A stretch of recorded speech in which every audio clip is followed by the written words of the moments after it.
Assalamualaikum warahmatullahi wabarakatuh.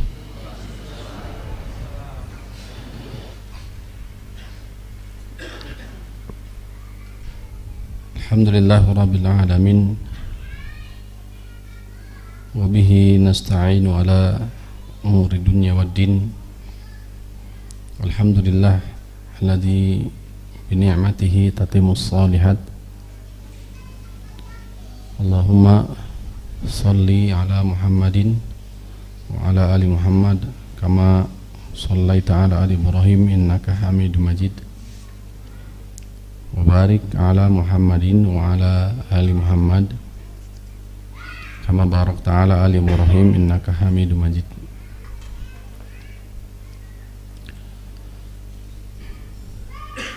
Kita panjatkan puji dan syukur kita kepada Allah Rabbul Alamin. Alhamdulillah,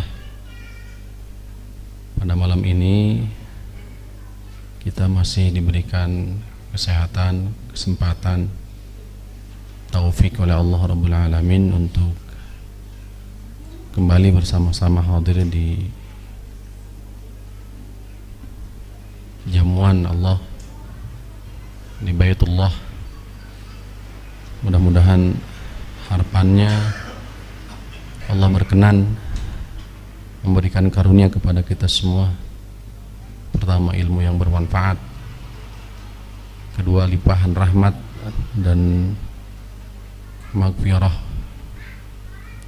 Mudah-mudahan menjadi wasilah ilmu bermanfaat, menguatkan, menambahkan keimanan, ketakwaan kita semua kepada Allah Rabbul Alamin.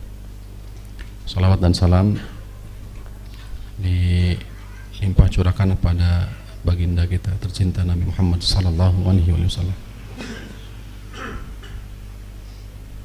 Bapak dan Ibu yang dirahmati oleh Allah, pada malam ini insyaallah kita masuk di tema tadabbur sebagian dari asma was sifat, nama dan sifat bagi Allah Rabbul Alamin.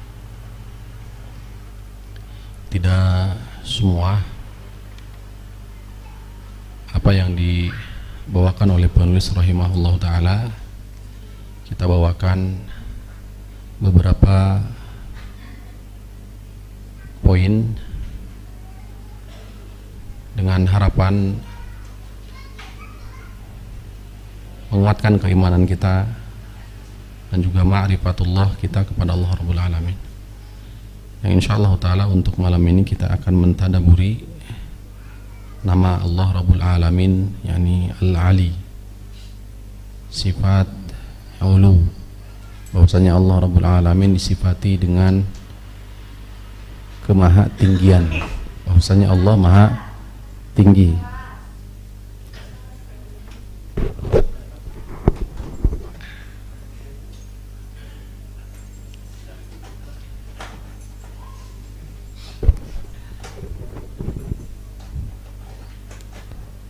Siap.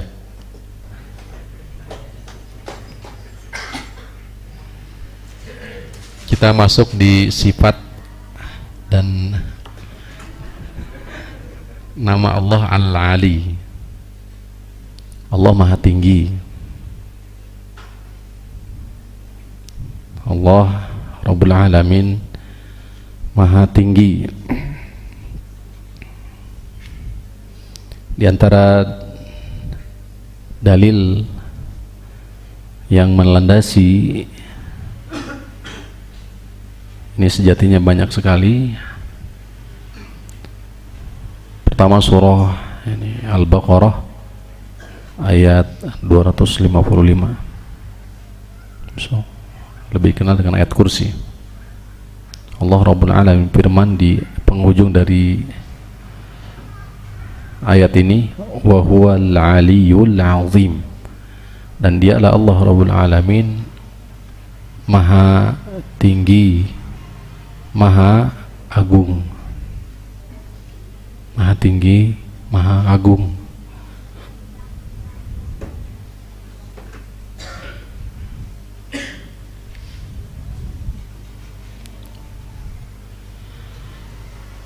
Kemudian penulis rahimahullah ta'ala menyampaikan kepada kita semua bahwa sifat tinggi bagi Allah Rabbul Alamin, bahwasanya Allah Rabbul Alamin maha tinggi,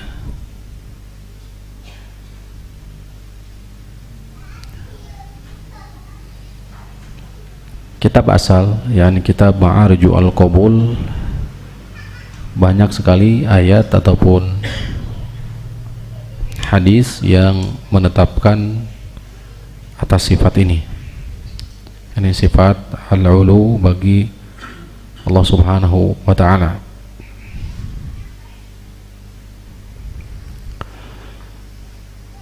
Sifat ulu bagi Allah terbagi menjadi 3 bagian. Bahwasanya Allah Subhanahu wa ta'ala itu tinggi. Fakullu ma'ani al-ulu sabitatun lahu. Setiap makna ulu bahwa Allah itu tinggi, sabit, tetap, menjadi ketetapan baginya, milik Allah. Para ulama membagi menjadi 3. Pertama adalah ulul qahar. Ulul qahar, ulul qahar.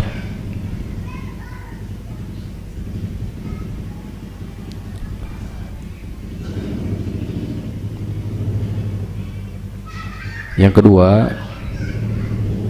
uluwu sya'an, uluwu sya'ni.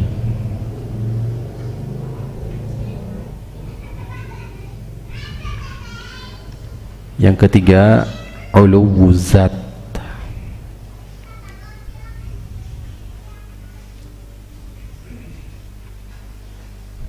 Pertama uluwul qahar, artinya qahar itu sejatinya maknanya adalah menguasai. Fala mughaliba lahu wala munazi'a. Tidak ada apapun, siapapun yang menyelisihi kemudian menandingi Allah Rabbul Alamin. Bal kullu syai'in tahta sultanihi. Semua berada di bawah kekuasaan Allah Rabbul Alamin.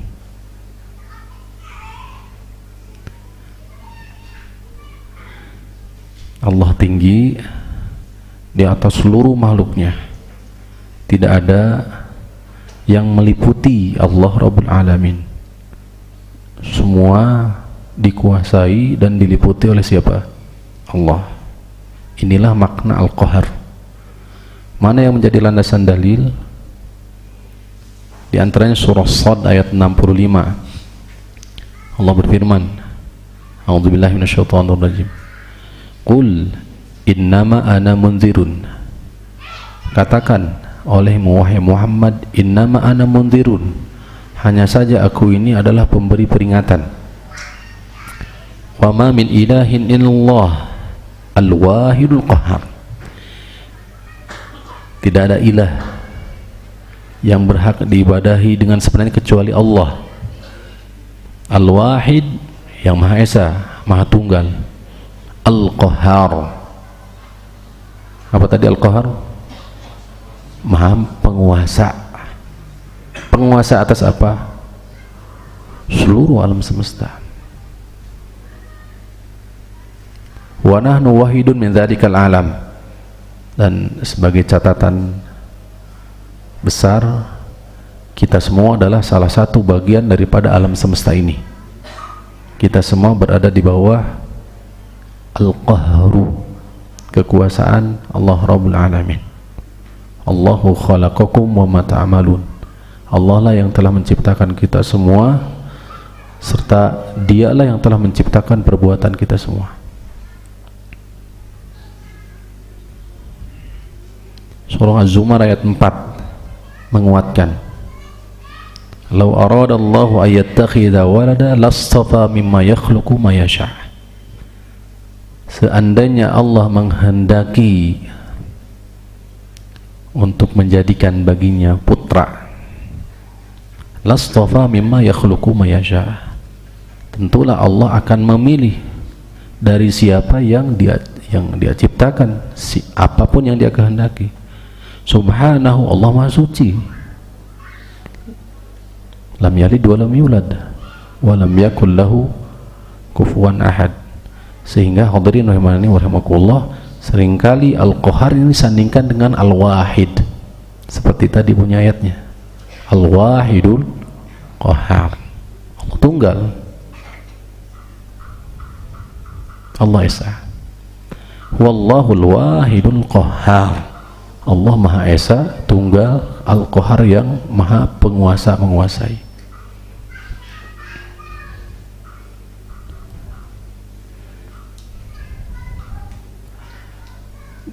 Di surah Al-An'am ayat 18 Allah satukan uluwul qahar dengan uluwul zat. Semoga bisa dipahami makna uluwul qahar ya. Bisa dipahami ya. Uluwul qahar maknanya artinya apa? Allah menguasai. Di sini maknanya artinya Allah tinggi, di mana tidak ada yang menguasai terhadap siapa? Allah.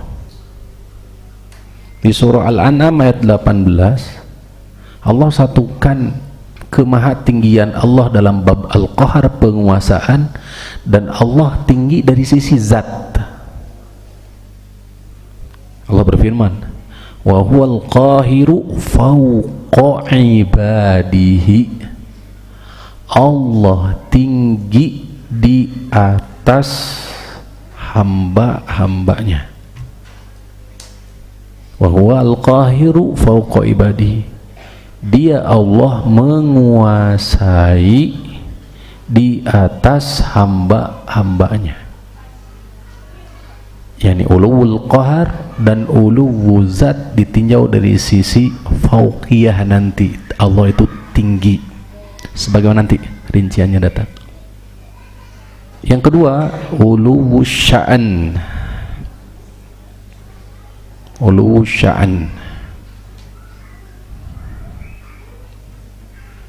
yani fata'ala an jami'in naqa'is wal uyub, Allah terhindar dari segala bentuk kekurangan dan aib.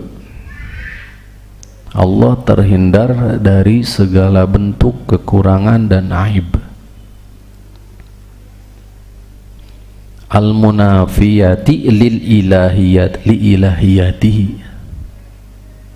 kekurangan dan aib ini al-munafiyati, yani menafikan sifat uluhiyah rububiyahnya Allah Rabbul Alamin, sehingga Allah Rabbul Alamin tidak disifati dengan naqais, kekurangan dan uyub. Dari sinilah uluwus sya'an, Allah itu tinggi, tidak ada sedikit pun kekurangan dan aib milik Allah Rabbul Alamin. Kenapa demikian? Karena jika memiliki kekurangan, kelemahan, maka itu bertolak belakang dengan sifat uluhiyah dan rububiyah Allah.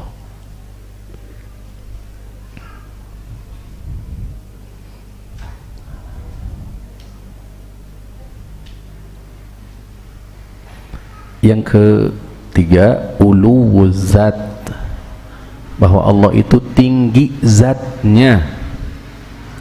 Wa huwa fauqiyatuhu ta'ala mustawiyan ala arsyihi, bahwasanya Allah itu tinggi di atas, bersemayam di atas arsy.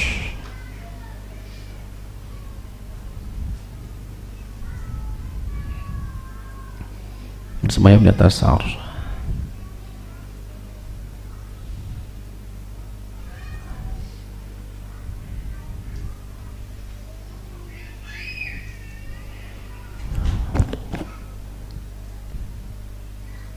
Wahada an-naw'u al-akhir,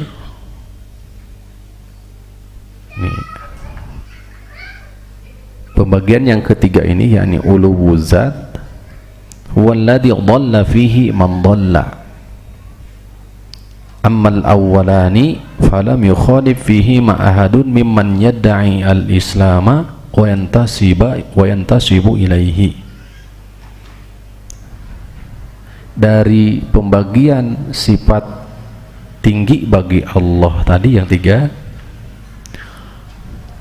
sifat terakhirlah yang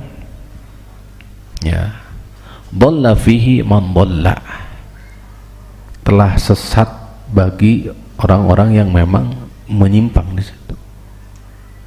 Adapun pertama dan yang kedua yakni sifat uluwul qahar, uluwul sya'an, lam yukhalif fihi ma'ahadun, tidak ada seorang pun yang menyelisihi bahwasanya Allah itu menguasai seluruh makhluknya, bahwasanya Allah Subhanahu wa taala itu tinggi, tidak ada sedikit pun kekurangan dan aib. Sepakat. Tapi untuk yang ketiga, uluwuz zat, bahwa Allah itu tinggi di atas makhluknya, bersemayam di atas arsy, maka faqad dhalla man dhalla, telah sesat orang yang Allah Rabbul Alamin sejatinya sesatkan. Sebagaimana di dalam Hajatul Wada di wa may yudlil fala hadiyalah, siapa yang Allah Rabbul Alamin sesatkan fala hadiyalah, maka tidak akan ada yang mampu untuk memberikan petunjuk kepadanya, karena petunjuk dan kesesatan milik siapa? Allah Rabbul Alamin. Maka seyogianya kita meminta dan berlindung hanya kepada siapa? Pada Allah Subhanahu wa taala.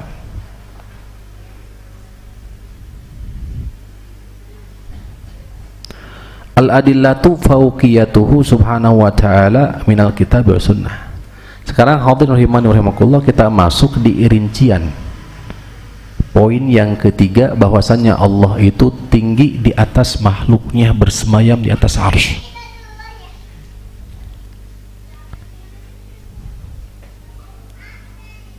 Pertama,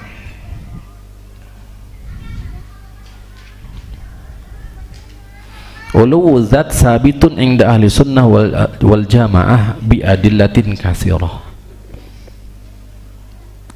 Allah tinggi zatnya di atas makhluknya merupakan ketetapan di atas Al-Quran dan sunnah, dan ini adalah akidah ahlu sunnah wal jamaah.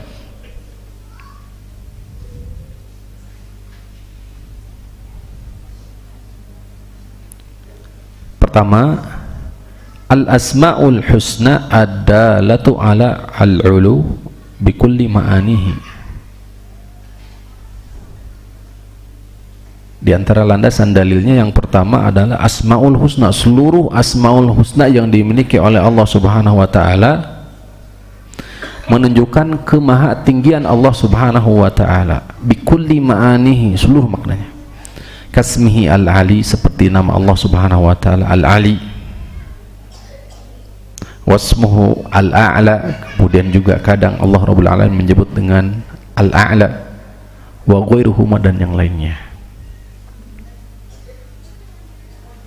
Yang kedua, di antara landasan dalil akidah Ahlussunnah wal Jamaah adalah at-tasrih bistiwaihi ta'ala ala arsyihi. Ini sharih, ketegasan Al-Quran dan Sunnah menetapkan bahwa Allah bersemayam di atas arsy-Nya. Sampai-sampai di sini disebutkan kurang lebih sab'ati mawadhi', ada 7 tempat Allah mengulang-ulang istawa 'alal arsy. Pertama di Quran surah Thaha ayat 5, Ar-Rahman 'alal arsy istawa. Ar-Rahman, ini Allah bersemayam di atas arsy. Kemudian surah Al-A'raf ayat 54, Inna rabbakumullahu alladhi khalaqas samawati wal arda fi sittati ayyam. Sesungguhnya Rabb kalian Allah yang telah menciptakan langit dan bumi di masa 6 hari. Thumma stawa 'alal arsy, kemudian bersemayam di atas arsy. Surah Yunus ayat 3. Inna rabbakumullahu alladhi khalaqas samawati wal arda fi sittati ayyamin thumma stawa 'alal arsy yudabbirul amr, mengatur seluruh urusan. Surah Ar-Ra'd ayat 2. Allahu alladhi rafa'as samawati bighairi amadin tarawunaha thumma stawa 'alal arsy. Surah Thaha tadi. Surah Al-Furqan ayat 59. Alladhi khalaqas samawati wal arda wa ma bainahuma fi sittati ayyamin thumma stawa 'alal arsy. As-Sajdah ayat 4 ayat 5. Kemudian Al-Hadid ayat 4. Banyak sekali. Ya, kurang lebih sekitar 5 tempat Allah Rabbul Alamin menetapkan istiwa bagi Allah Rabbul Alamin. Tuh. Dan telah kita sampaikan bahwa makna istiwa adalah sebagaimana dikatakan para ulama, yani al-ulu wal irtifa, tinggi, di atas. Sebagaimana dikatakan oleh para ulama, makna istiwa adalah apa? Tinggi. Tuh. Wal irtifa. Yang ketiga, di antara dalil yang menetapkan bahwa Allah zatnya di atas, at-tasrihu bi fauqiyatihi ta'ala, sharih tegas bahwa Allah itu fauqa, di atas. Kama qala ta'ala, sebagaimana Allah Rabbul Alamin firman surah An-Nahl ayat 50, yakhafuna rabbahum min fauqihim, mereka takut kepada Rabb mereka yang ada di atas mereka. An-Nahl ayat 50.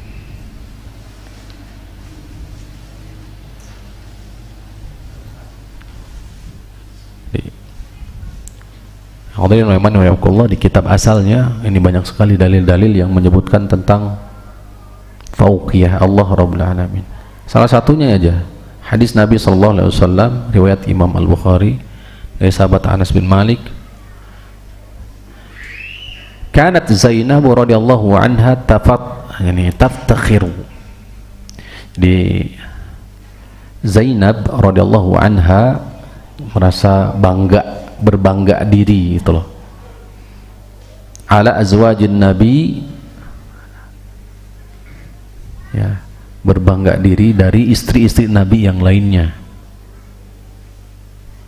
Wa taqulu, dan beliau mengatakan, zawwajakunna ahalikunna, yang menikahkan kalian adalah wali-wali kalian, keluarga-keluarga kalian. Wa zawwajani Allahu min fawqi sab'i atau min fawqi sab'i samawatin, sedangkan aku Allah lah yang telah menikahkanku fawqa sab'i samawatin, di atas 7 lapisan langit. 7 lapisan langit. Nah, ini juga dalil sharih tegas bahwasanya Allah Rabbul Alamin di mana? Di atas, bersemayam di atas arsy, sebagaimana tadi dalil-dalilnya.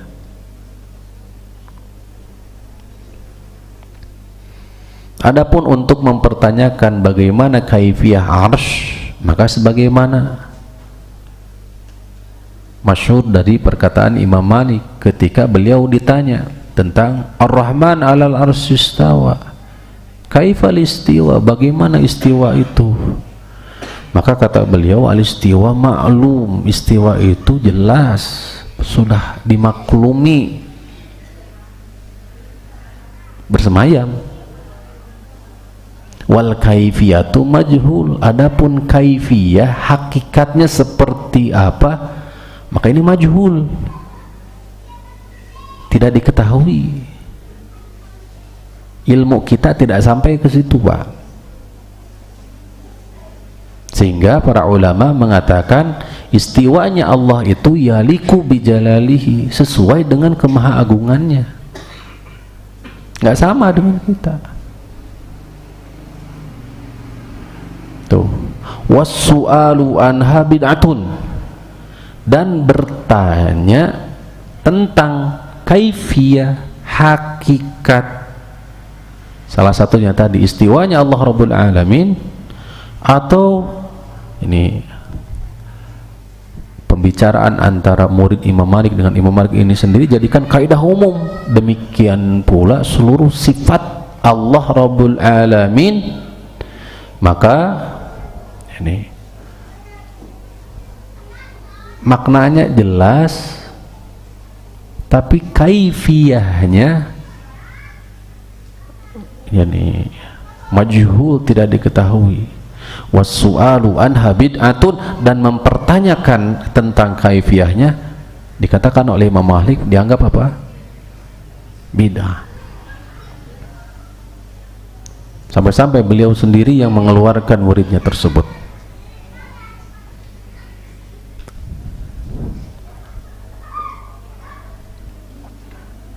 Tuh. Selanjutnya yang keempat, di antara dalil bahwa Allah Rabbul Alamin bersemayam di atas arsy, at-tasrihu bi annahu ta'ala fis sama'. Allah juga menegaskan bahwasannya Allah itu di langit, seperti surah Al-Mulk ayat 16, a'amintum man fis sama'i an yakhshifa aw an yakhsifa bikumul arda fa idza hiya tamur am amintum man fis sama'i ay yursila 'alaikum hasiba. Apakah kalian merasa aman, man fis sama', terhadap zat yang ada di langit? Fi maknanya bukan di dalam Pak, karena di antara makna fi oleh ahli bahasa adalah ala, sebagaimana firman Allah Ta'ala ya, surah At-Taubah ayat 2, fasihu fil ardi, bertebaranlah kalian di bumi, di atas atau di dalam? Di atas permukaan bumi. Kalimatnya dengan menggunakan fi. Kalau dasar bahasa fi itu di dalam, akan tetapi ayat ini menegaskan, menjelaskan bahwa fasihu fil ardi, berjalanlah kalian di bumi. Di dalam bumi atau di atas bumi? Di atas permukaan. Sehingga fi yang dimaksud adalah ulu, tinggi, di atas. Demikian pula surah Thaha ayat 71, kisah tentang para penyihir. Mereka beriman kepada Rabbi Musa, Tuhannya Nabi Musa, pada Allah Subhanahu wa Ta'ala, sehingga Fir'aun mengatakan wala usallibannakum, sungguh aku akan menyalib kalian fi juzu'in nakhli. Ya, juzu' itu apa? Kurma, dalam ini, pohon kurma. Apakah maksudnya di dalam pohon kurma atau bagian luar dari pohon kurma? Bagian luar, di atas. Maka fi di sini memiliki makna di atas. Jadi ketika Allah mengatakan amin tuman fis sama, apakah kalian merasa aman dari zat yang ada di langit, maksudnya adalah di atas langit. Kemudian disandingkan dengan ayat-ayat yang tadi, di mana di atas apa? Arsy. Berhenti di situ Pak, jangan bertanya sampai ke tahapan, oh berarti Allah membutuhkan arsy. Jangan. Kaidah tadi yang dibawakan oleh Imam Malik jadi kaidah umum. Karena dalam masalah, terutama dalam bab sifat, ada beberapa hal yang tidak diperkenankan kita untuk mempertanyakan. Bagaimana dalam bab asma wa sifat, dan apa satu lagi, kenapa dalam bab takdir. Wa min dzalika hadisu Rasulullah SAW, demikian pula di hadis Rasulullah hina sa'al jariyah, ketika beliau sallallahu alaihi wasallam bertanya tentang jariyah, seorang budak. Ya, hadis Muawiyah bin Al-Hakam. Aina Allah, di mana Allah? Qalat fis sama, beliau mengatakan di langit. Qala man ana, siapa aku? Qalat anta Rasulullah, engkau adalah Rasulullah. Faqala li sayyidiha, Rasulullah sallallahu alaihi wasallam berkata kepada tuannya Muawiyah bin Hakam, a'tikha fa innaha mu'minatun, bebaskan dia karena dia adalah seorang mukminah. Kira-kira apa Pak faedahnya dari hadis ini? Apa faedahnya?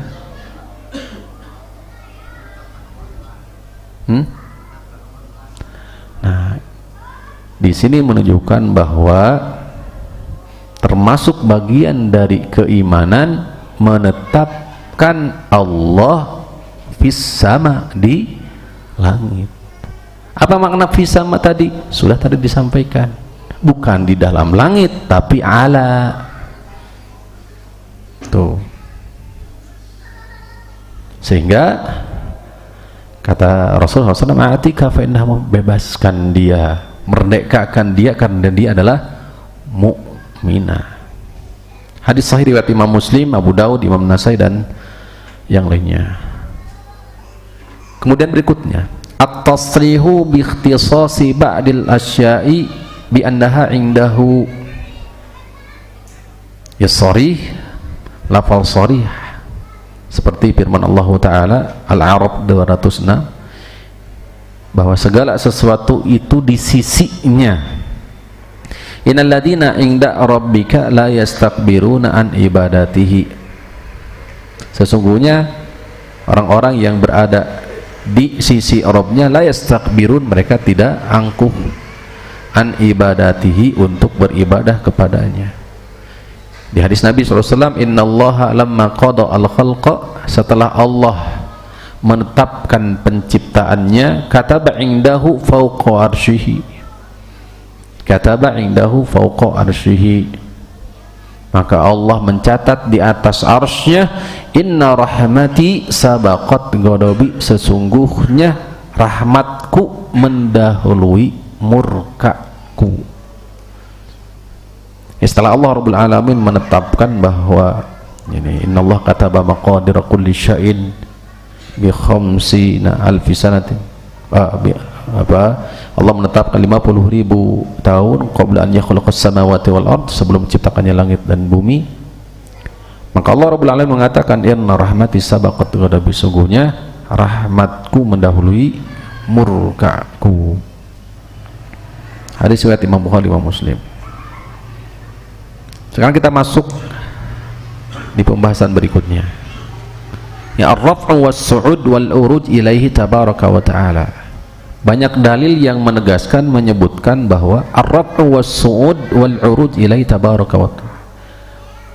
Ini ar-raf'u naik, ya, naiknya sesuatu kepada siapa?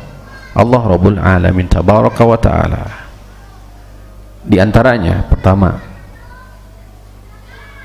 Nabi Isa alaihissalam di surah An-Nisa 158, di antaranya rafa'a Isa alaihi salam kama fi qauli ta'ala, Nabi Isa diangkat. Bal rafa'ahu Allahu ilaihi, justru Allah subhanahu wa ta'ala mengangkatnya kepadanya. Lihat kalimat ilaihinya, kepadanya. Nah ini juga dalil isbat, menetapkan bahwa Allah di mana? Tinggi di langit, di atas arsy. Al-Imam Ibnu Katsir rahimahullahu ta'ala menjelaskan, menyampaikan beragam hadis terkait kisahnya Nabi Isa alaihissalam ini,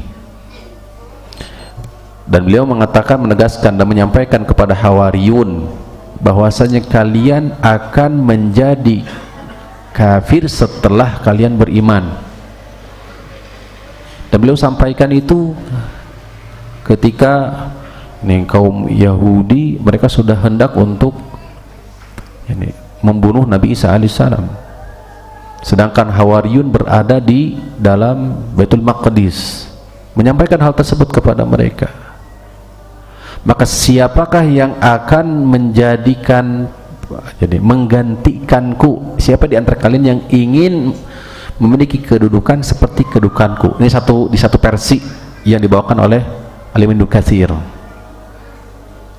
Satu ditolak, dua tolak, yang ketiga, maka engkau akan memiliki kedudukan seperti kedudukanku. Pendek cerita nih, sehingga syubbihalahum, diserupakanlah dia dan ditangkap. Demikian. Setelah itu Nabi Isa alaihissalam diangkat oleh Allah dengan betul-betul naik, Pak, sebagaimana dikatakan oleh Ibnu Katsir rahimahullah ta'ala, barrafa'ahu Allahu ilaihi.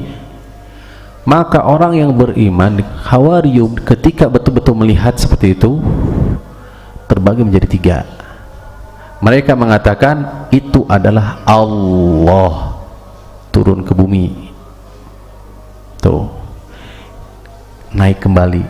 Yang kedua, itu adalah putra Allah, kemudian ditarik kembali. Yang ketiga adalah itu adalah utusan Allah, hamba Allah dan utusannya. Mereka bertikai.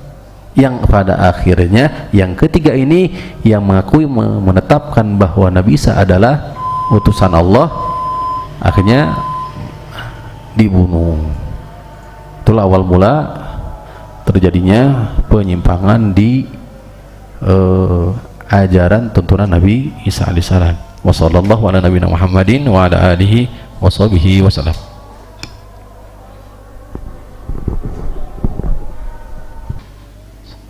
Alhamdulillah, wassalatu wassalamu ala rasulillah wa ala alihi wa sahbihi wa man wallah, wa la hawla wa la quwwata illa billah, wa ba'd.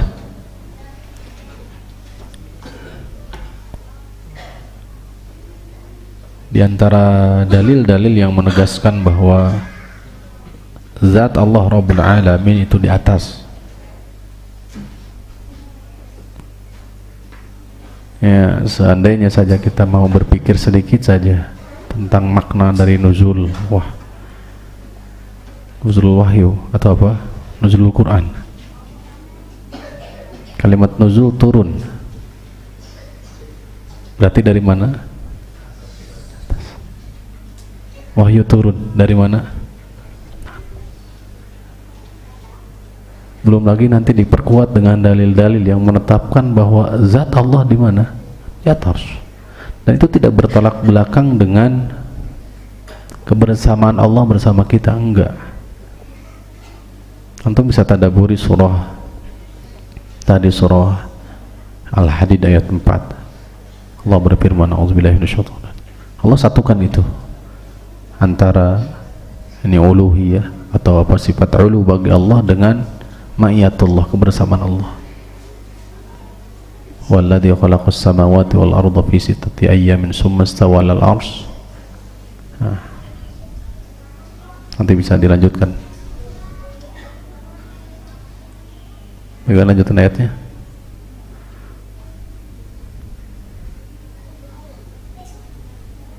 Surah Al-Hadid ayat 4, Anda buka. Nah, di situ Allah menetapkan ini sifat ulu bagi Allah dan juga sifat ma'iyah. Maksudnya Allah Rabbul Alamin bersama kita, zatnya tetap di atas, akan tetapi ilmu, pengetahuan, kemudian takdir, sultan, sebagaimana nanti insyaallah pembahasannya di pembahasan ma'iyatullah, kebersamaan Allah Rabbul Alamin. Nah, hadirin rahimanillah, kita lanjutkan kembali. Di antara dalil yang menetapkan zat Allah di atas arsy itu bagaimana Nabi Isa alaihissalam diangkat oleh Allah. An-Nisa 157, 158. Wa ma qataluhu yaqinan bar rafa'ahu Allahu ilaihi wa kana Allahu azizan hakimah. Tidaklah mereka membunuhnya secara yakin, akan tetapi Allah lah yang mengangkat mereka, mengangkatnya Nabi Isa alaihissalam.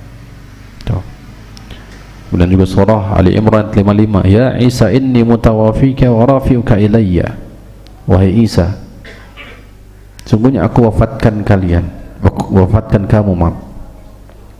Nah, nanti para ulama berselisih pendapat makna tafsiran daripada makna mutawafika wa rafi'uka ilayya, dan aku angkat kamu kepadaku. Dan nanti isbat menetapkan pula Nabi Isa akan turun di akhir zaman. Ya, juga isbat menetapkan bahwa Allah Rabbul Alamin di atas. Wa minha, diantaranya pula adalah su'udul a'mali ilaihi, naiknya amalan kita kepadanya, naiknya amalan, diterimanya amalan itu naik. Ilaihi yas'adul kalimatu thayyibu wal amalu salihu yarfa'uhu. Fatir ayat 10. Kepadanya kalimat thayyibah itu naik, wal amalu salihu yarfa'uhu, amal soleh lah yang mengangkatnya. Di Sahih Bukhari, Imam Bukhari meriwayatkan dari sahabat Abu Hurairah radhiyallahu anhu, man tasaddaqa bi'adli tamratin, siapapun yang bersedekah, yani bi'adli tamratin, hanya sedikit dari tamr. Kalau redaksi hadis yang lain, walau bisyikit tamratin, walaupun hanya sebelah dari kurma. Min kasabin thayyibin, dari kasab yang baik. Saya di sini ada penjelasan wala yas'adu ilallahi illa at-thayyib, dan tidaklah sesuatu naik kepadanya, yakni kepada Allah, kecuali itu baik, Pak. Sehingga kenapa orang kafir tidak bisa naik? Orang kafir enggak bisa. Langit menolaknya. Karena Allah disifati dengan thayyib, innallaha thayyibun la yaqbalu illa thayyiban. Sehingga amal baiklah yang nanti akan naik ke atas. Dari usaha kasab kita yang baiklah yang akan naik. Kasab yang tidak baik nggak akan naik, Pak.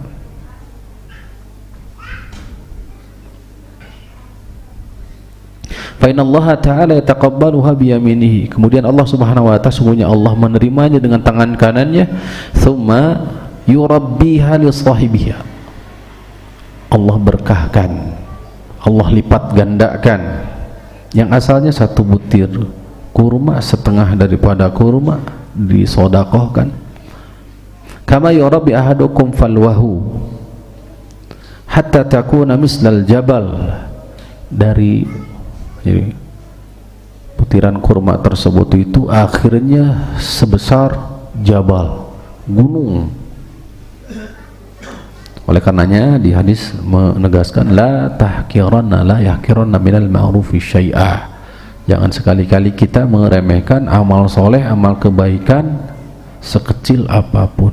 Allah lah yang akan melipat gandakan. Namun satu syaratnya, Pak, di hadis ini apa? Baik, kasab baik. Kan Allah thayyibun, Allah disifati dengan apa? Thayyibun, tidak menerima sesuatu kecuali yang baik. Ini perlu barangkali dipertimbangkan, ditadaburi. Hadis Nu'man bin Bashir,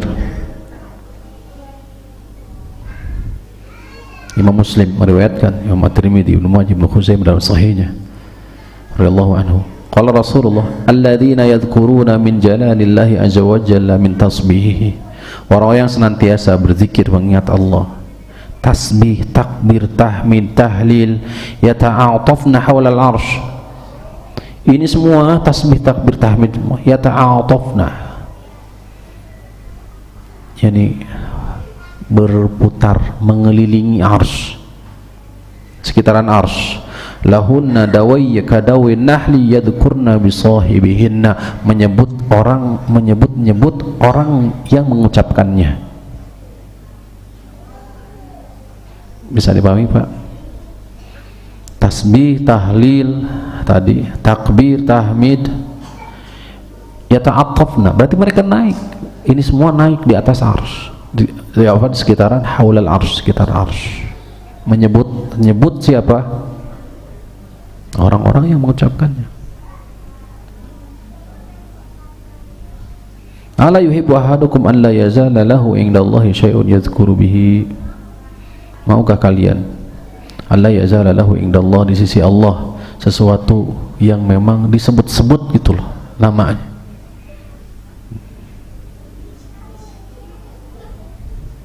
Ittaqud da'watal mazlum, bertakwalah, hati-hati kalian terhadap doanya orang yang terzalimi. Fa innaha tas'adu ila Allahi azza wa jalla kannahu syararah, karena doanya orang yang terzalimi itu naik ke atas, enggak ada penghalang. Doanya berarti bukan keburukannya, tapi apanya? Doanya. Doa hak milik Allah, bukan?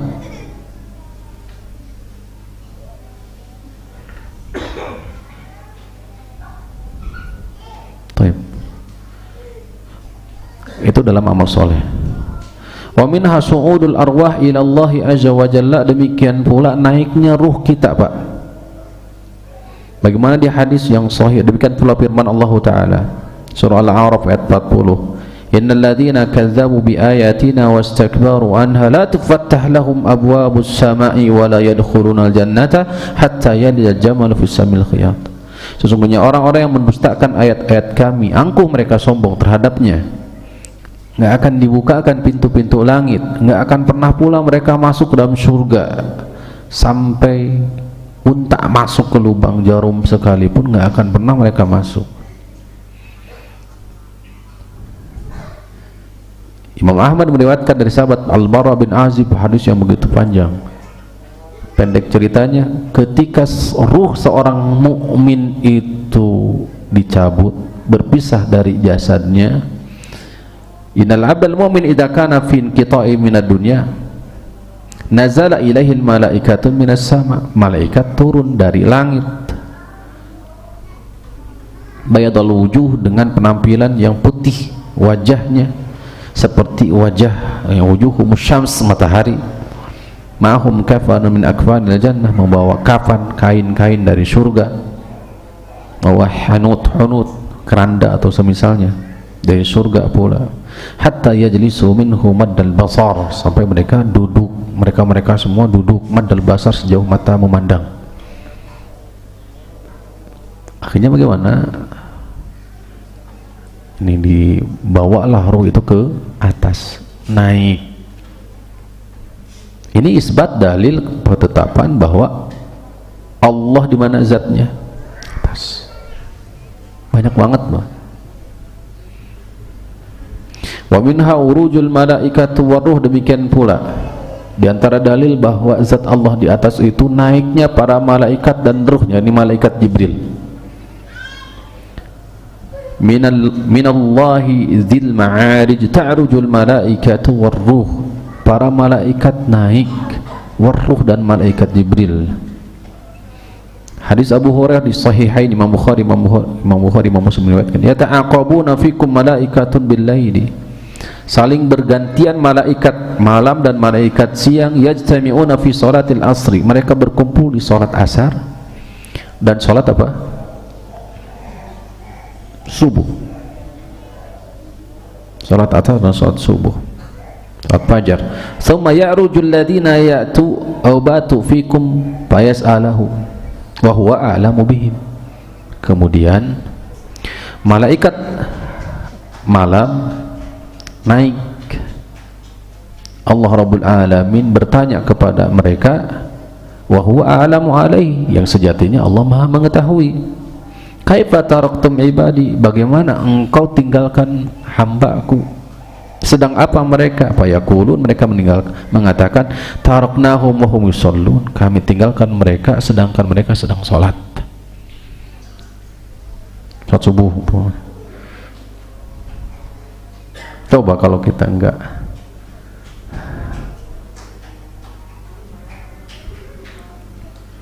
Wa atainahum wa hum yushollun, kemudian yang satu lagi mengatakan dan kami mendatangi mereka dalam keadaan mereka sedang sholat pula. Jadi catatan pertama adalah sedang sholat, catatan akhir pula sedang sholat. Maka kalau bapak dan ibu perhatikan mau mentadaburi surah apa berkaitan dengan penghuni surga Firdaus, di mana penghuni surga Firdaus diawali dengan apa? Sholat, dan diakhiri dengan sholat. Tuh. Wa anzalika mi'rajun nabiyina Muhammad SAW, demikian pula mi'rajnya Nabi SAW. Ada Isra, perjalanan malam dari mana? Makkah ke Baitul Maqdis, dan Mi'raj, naik dari Baitul Maqdis ke Sidratul Muntaha.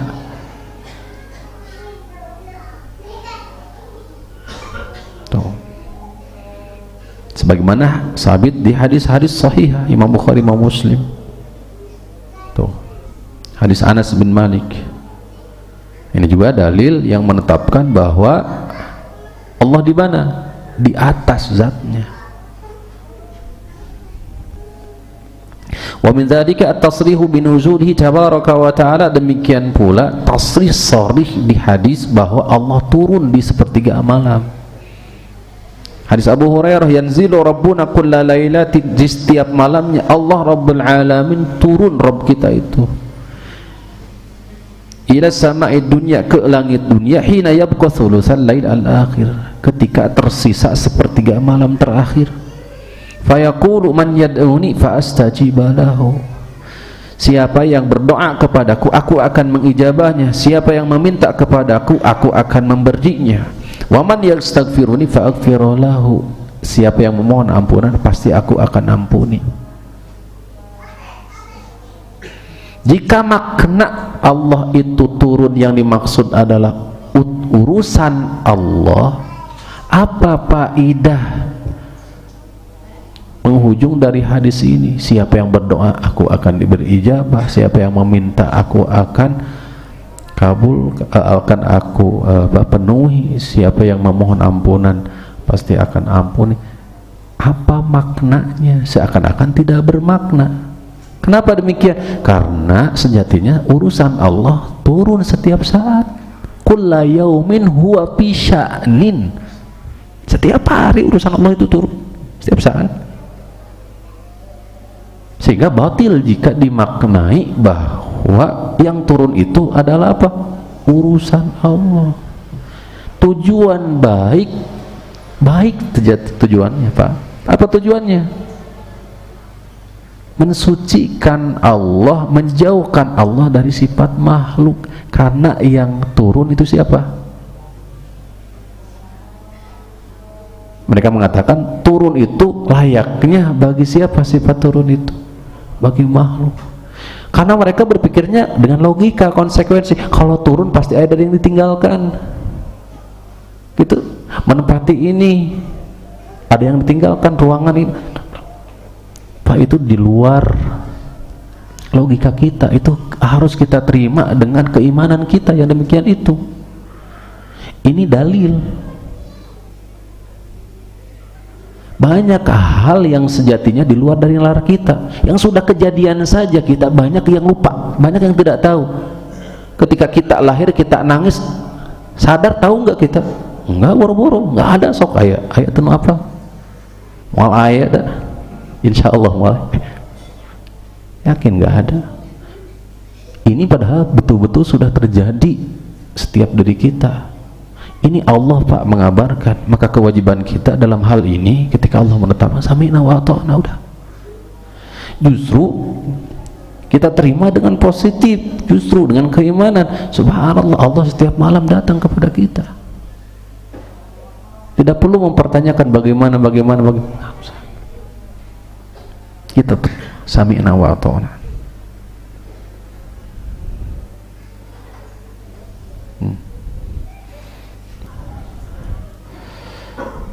Min dzalika tanzilu tanazzulul malaikah, demikian pula turunnya para malaikat, wa nuzulul amri min indihi, kemudian turunnya apa? Urusan Allah Subhanahu dari sisinya. Ya, An-Nahl ayat 2. Demikian pula raf'ul aidi ilaihi wal awsar, demikian pula ketika kita berdoa, kalau berdoa maka mengangkat tangan kemana? Menengadah kemana? Itu fitrah. Berarti keyakinan bahwa Allah itu di atas itu selaras dengan fitrah, sehingga konsekuensinya jika menyelisihi berarti menyelisihi fitrah. Wallahu ta'ala a'lam. Saya kira cukup ya, semoga bisa betul-betul dipahami, menguatkan keimanan. Memang ada sesi tanya jawab Pak?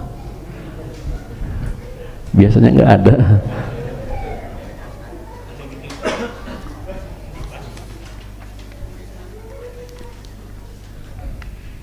Bismillah Ustaz, apa hukumnya apabila saya suka mengkhawatirkan masa depan? Terkadang ada ketakutan suami berpoligami. Aduh, subhanallah. Ataupun mengkhawatirkan masalah ekonomi, mengingat suami seorang pedagang yang mendapatkan yang tidak menentu. Ini firman Allah Ta'ala, la taqnatu min rauhillah, jangan putus asa dari rahmat Allah. Rahmat Allah itu subhanallah luas banget. Allah ketika menciptakan rahmat, ketika menciptakan 100 rahmat, Allah tahan 99 rahmat untuk siapa? Kaum mukminin, para penghuni surga kelak. Satu bagian saja di mana? Di dunia. Biha yata'atafu, dengannya saling berkasih sayang seluruh makhluk Allah. Ibu jangan, ini ibu kayaknya, karena suami tadi sebutkan, jangan khawatir. Justru dikhawatirkan itu waswasatus syaitan, itu adalah bisikan-bisikan dari syaitan. Fokus saja dengan apa? Menguatkan iman dan buktikan dengan amal soleh. Udah itu. Bapak dan Ibu, yang menyelamatkan kita, yang menghantarkan kita ke dalam surga itu hakikatnya adalah rahmat Allah Rabbul Alamin, namun akan terlihat dari sisi iman, amal soleh. Bagaimana agar kuat iman dan amal soleh itu? Ilmu Pak, sudah konsentrasi dah, nuntut ilmu tolong Bapak pikiran. Apalagi ini sampai ke tahapan berpoligami. Saya ingatkan pula, ini juga di awal dulu kita sampaikan Pak, bapak saya ngomong biar adil. Sejatinya kemuliaan di hadapan Allah itu apa? Seorang hamba mulia di hadapan Allah itu karena apanya gitu loh. Bener nih? Atau bukan istrinya satu, istrinya dua gitu. Kau pikiran tak ya tadinya? Istri satu, istri dua, istri tiga, istri empat, bukan patokan. Mau jabatan ini, jabatan itu, nggak punya jabatan, bukan patokan. Mau kaya, mau miskin, bukan jaminan. Tapi apa yang menjadi jaminan? Maka fokuslah kepada ketakwaan. Udah itu. Miskin, kaya, jabatan ini, jabatan ini, termasuk poligami dan enggaknya, itu kauniyah Pak, takdir kauni itu. Takdir kauni. Bukan jaminan baik dan buruk di hadapan Allah. Tenang, insya Allah, mudah-mudahan kalau kembali ke situ.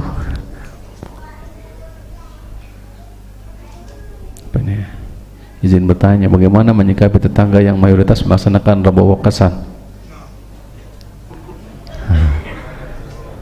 Rabu Wakasan sudah kami coba ingatkan bahwa itu syirik. Ibu, baik-baik ya, baik-baik ketika berdakwah, mengingatkan tetap dengan baik. Kalau sudah ibu sampaikan, mengingatkan, ibu sudah menunaikan hadis Nabi Rasulullah, man ra'a minkum munkaran falyughayyirhu biyadihi fa illam yastati fa bilisani wa illam yastati fa bi qalbi wa dzalika da'ful iman. Ya, tapi juga bukan menunjukkan kita berhenti dalam rangka berdakwah, enggak, terus. Tapi ini sebuah tuntutan agar kita berpikir lebih gitu loh, kumaha carana gitu supaya dakwahnya bisa diterima, jangan ditinggalkan,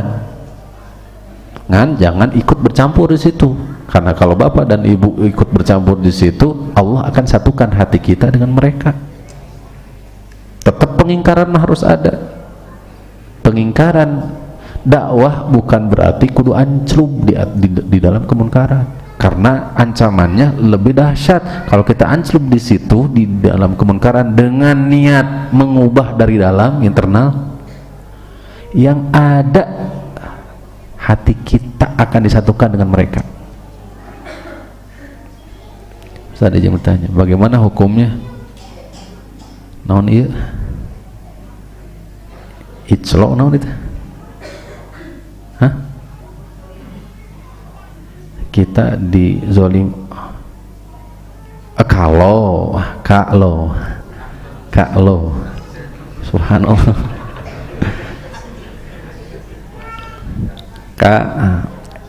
KLO gitu.